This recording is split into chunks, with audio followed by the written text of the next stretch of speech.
Two people bid for the same cabin upgrade. One bid $500, the other bid $400. The $400 bid won. That's not a typo. And it's not a mistake. For years, I watched people treat a cruise upgrade like an auction, bidding higher and higher. Sure, the biggest number takes the prize.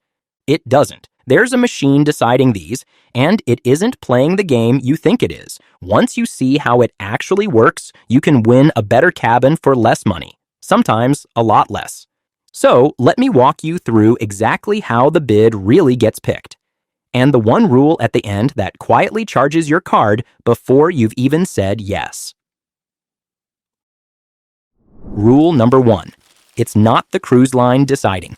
Start with the thing that surprised me most, because it changes everything else. When you get that upgrade bid email, you assume the cruise line is running it. They're not. Look closely at the bottom of almost any cruise line's bid page and you'll find 3 quiet words. Powered by Plusgrade. Plusgrade is an outside tech company that runs upgrade bidding for a whole list of cruise lines, airlines, and hotels. So whether you sail one line or another, you're often playing against the same machine. And that machine has exactly one job: squeeze the most money out of the whole ship. I remember a couple who were loyal to one line for 30 years, convinced their cruise line handled their upgrade personally. It was a piece of software that had never heard their names. Same warm loyalty, a very cold algorithm on the other end. Your defense: know you're bidding into a revenue system, not asking a person for a favor. Don't let loyalty status make you bid emotionally. The machine doesn't feel it. Read the fine print on the bid page so you know what you're actually agreeing to. Once you know it's a machine, the next question is what that machine is actually trying to do. And it's not what you'd guess. Rule number 2, the highest bid doesn't win. This is the one that makes people say, "Wait, what?" And it's the heart of the whole thing. The system does not simply hand the cabin to the highest bidder. It hands it to whoever makes the cruise line the most money overall. Here's the empty cabin math, plain and simple. Say you're in an inside cabin you paid $500 for, and I'm in an ocean view I paid $700 for. We both bid to move up to a balcony. I bid $500, you bid $400. If the ship can easily resell your cheaper inside cabin but can't resell my ocean view, the system takes your lower bid, because reselling your empty room earns them more than mine ever could. I watched people lose upgrades to lower bids and walk away baffled. Sure, the system was broken. It wasn't broken, it was doing exactly what it was built to do, just not for them. Same cabin, 2 bids, and the smaller number won. Your defense: stop assuming a bigger bid guarantees the win. It doesn't. Think about the whole ship's math, not just your number. Never bid an amount that stings, because highest was never the deciding factor. So if your bid isn't the thing that wins it, what is? It's sitting in your cabin right now. Rule number 3, your old cabin is your real bargaining chip. This is the rule that flips the whole game once it clicks. You're not really bidding on the new cabin. You're offering the cruise line the chance to resell your old one. So the question that actually matters is, how easy is your current cabin to fill? The cheaper, more popular rooms move fast. An inside or a lower ocean view on a big ship is the easiest thing in the world for them to resell, which makes you a very attractive person to move up. Sitting in the fanciest room that never sells? Ironically, you're harder to shuffle, and your bid struggles. I watched 2 travelers on the same sailing bid the exact same amount for the same balcony. The one in the plain little inside cabin got the upgrade. The one already in a big suite-ish room didn't. Same bid, but only one of them left behind a room the ship could instantly sell again. Your defense: remember, the value you offer is an empty, easy-to-resell cabin, not just cash. If you're in a modest, popular room, your upgrade odds are better than you think. A prime balcony, midship, or an aft cabin is also in demand, so those bid well too. Knowing that, there's a way to spot a sailing where the machine is practically begging to move you up. Rule number 4, how to spot a yes sailing. Here's where a little homework pays for a whole nicer cabin. Not every sailing is a good one to bid on, but some are set up in your favor and you can see it before you bid. Pull up your cruise and look at what's available. If the lower grades, inside, ocean view, the cheap balconies are sold out or waitlisted, but the higher balconies and suites still have space, that's your green light. The line is sitting on slow-selling fancy cabins and a waiting list for cheap ones.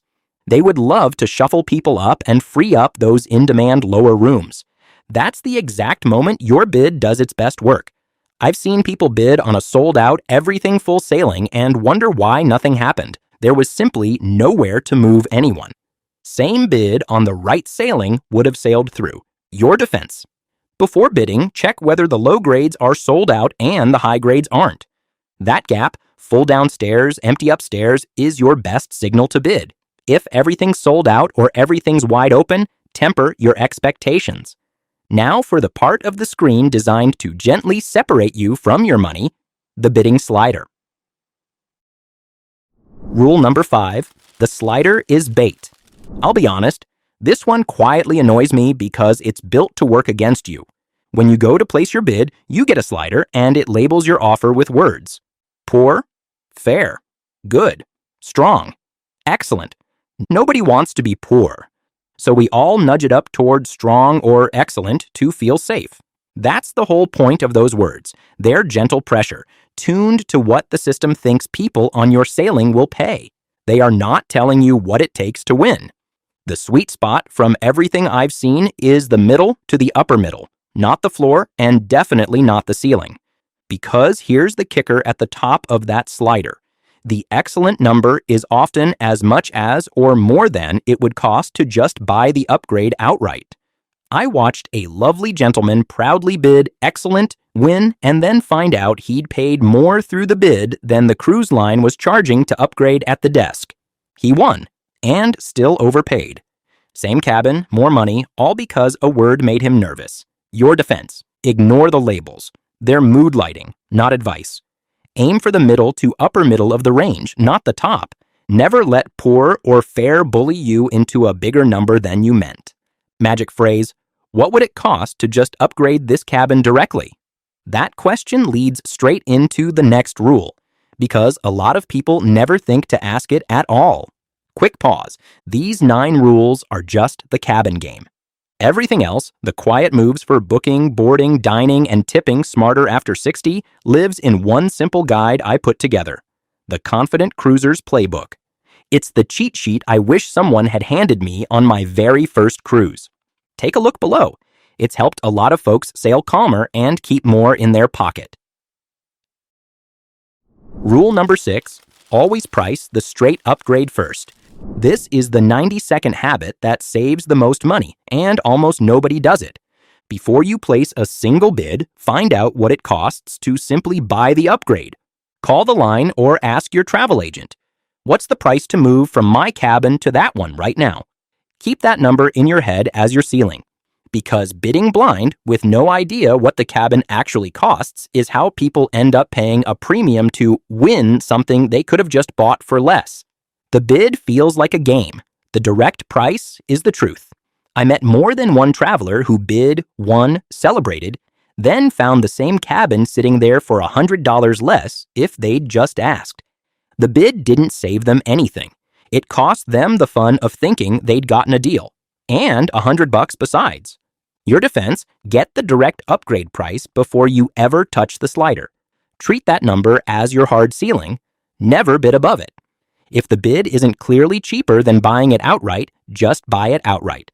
There's also a tiny trick in how you pick your number, and it costs you almost nothing. Rule number 7, the odd number edge. This one's small, a little cheeky, and completely free. My favorite kind.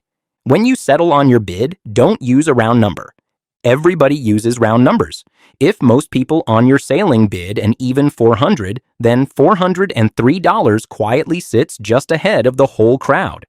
When the system is comparing similar bids, a couple of dollars can be the nudge that lands you on the winning side of the line for the price of a cup of coffee.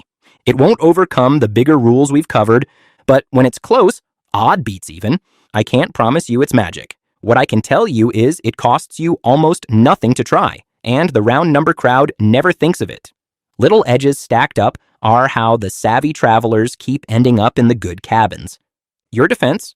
Bid a few dollars above the round number everyone else lands on. Keep it small. This is a tiebreaker, not a strategy on its own. Stack it on top of the bigger rules. Don't rely on it alone. Now, before you get too excited and fire off a bid on every cabin they offer, you need to know what that email is really telling you and what it isn't. Rule number 8. The email doesn't mean what you think. Here's where a few quiet facts save you a lot of confusion. Getting the bid email does not mean an upgrade is actually available. Sometimes every cabin above you is already waitlisted. The system is just collecting bids in case a last-minute cancellation frees something up. A few more things worth knowing before you commit. The price you see is usually per person, so if there are 2 of you, you pay double that number, and if you're traveling solo, you often pay twice the bid for one person too. Couples and solo travelers tend to win more often than families, simply because there are more 2-person cabins to move people into. And the timing is a long wait. You might hear as early as 3 or 4 weeks out, or as late as 48 hours before you sail. And until you get any answer, your bid is still alive. I watched people refresh their email for weeks, convinced they'd lost, then get upgraded 2 days before boarding. The machine runs its final shuffle at the very last minute, top down, squeezing out every dollar. Patience, it turns out, is part of the game. Your defense. Don't assume a bid email means a cabin is truly open. It may be waitlisted. Remember, the bid is per person and budget for double before you offer. Expect a long wait and don't panic book something else until you hear back. And that patience leads to the single most important rule on this whole list. The one that's caught more people than any other. Rule number 9, the point of no return. This is the one I'd sit my own family down for, because by the time you feel it, it's already done. The moment the system accepts your bid, 3 things happen at once. Your card is charged, your old cabin is gone, released, often to someone who bid on it, and there are no takebacks. You don't get to see the new cabin first. You don't get to say, actually, on second thought. If the balcony they move you to is under the pool deck or by a noisy service door or missing the one thing you cared about, that's your cabin now. The machine doesn't do refunds of the heart, so the rule is simple. Only ever bid on a cabin grade you would be genuinely happy to wake up in. I only bid on cabins I've checked out first, because I once learned the hard way that an upgrade and a better cabin for me are not always the same sentence. And here's the quiet bonus. A lot of the little perks you paid for stay tied to your original booking, so moving up doesn't always carry them with you. Your defense? Only bid on a grade you'd be truly happy to end up in. The choice is final. Check the deck plan for that grade before you bid, so there are no bad surprises. Assume your old perks and packages may not follow you up. Confirm what carries over. Magic phrase, before I bid, will my paid perks move with me to the new cabin? So now you know the truth most cruisers never figure out. The upgrade bid isn't an auction, it's a math problem, and the smart money plays it low and patient. But honestly, bidding is the hardest way to get a better cabin. It's a long shot you don't fully control. The surer path is the one where a real person on the ship decides to take care of you. And that's exactly what I'm covering next. The free upgrades cabin stewards quietly hand out just for asking the right way. It's on your screen right now. See you on the next one.